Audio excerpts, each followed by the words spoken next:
iji wee gaa nnọọ n'ihu na-akwalite ya bụ amụma eji n'aka maka ịgbasawanye amụma otu onye ntorobịa inwe ọrụ aka abụọ nke aka na-achị steeti abụ ọkammụta Chukwuma Soludo ji. Ndị Ritere rere na ya bụ amụma agago n'ihu wee gbapee nnọọ otu nke ọ bụ ndị dum kụziri ha ya bụ amụma mejupụtara nke ebumnobi ya bụ nnọọ iji wee mee ka ya bụ oziọma nke aka na-achị steeti a gbasaa banye n'ime obodo. Ndị isi otu a bụ nnọọ ndị nke pụtara ihe wee na-akọwapụta na ọ dị oke mkpa na ndị mmadụ ga-amatawanye nke ọma gbasara ya bụ amụma ka ejike abana kọchapụrụ gị akụkọ a.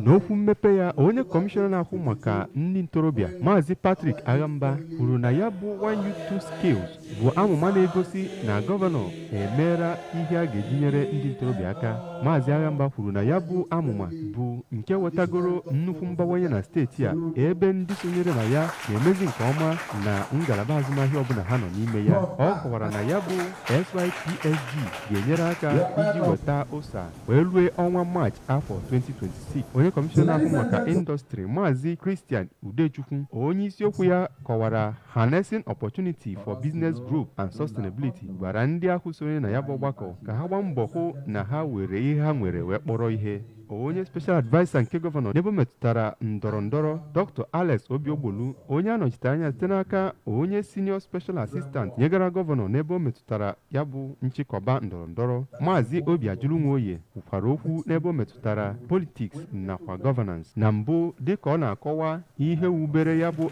SYPSG, onye nchịkọba ya na steeti a Prince Ralph Ofojebe kwugara akụkọ ihe ọma nke ya bụ 1U2 Skill wetara n'oge mbụ ebidochara ya. N'okwu mmechi ya, onye managing director nke Anambra Housing Development Corporation, onye bụkwa onye isi oche Board of Trustees nke SYPSG Maazị Chike Anyaọnụ kenere ndị isi ahụ na-enye ọzụzụ ma gwa ha ka ha gbaa mbọ buru ya bụ ozi ọma gaa n'ime obodo dị iche iche inye nkụzi nke sitere n'aka onye direktọ nke Unizik Business School ọkammụta Chinedu Onye Izugbe nakwa iwube ya bụ otu SYPSG nakwa ihe ndị ọzọ bụ ihe pụtara ihe na ya bụ mmemme bụ nke onye odeakwụkwọ kpụtọrọkpụ nke Ministry Youth Development Injinia Martin Agbele sonyere na ya.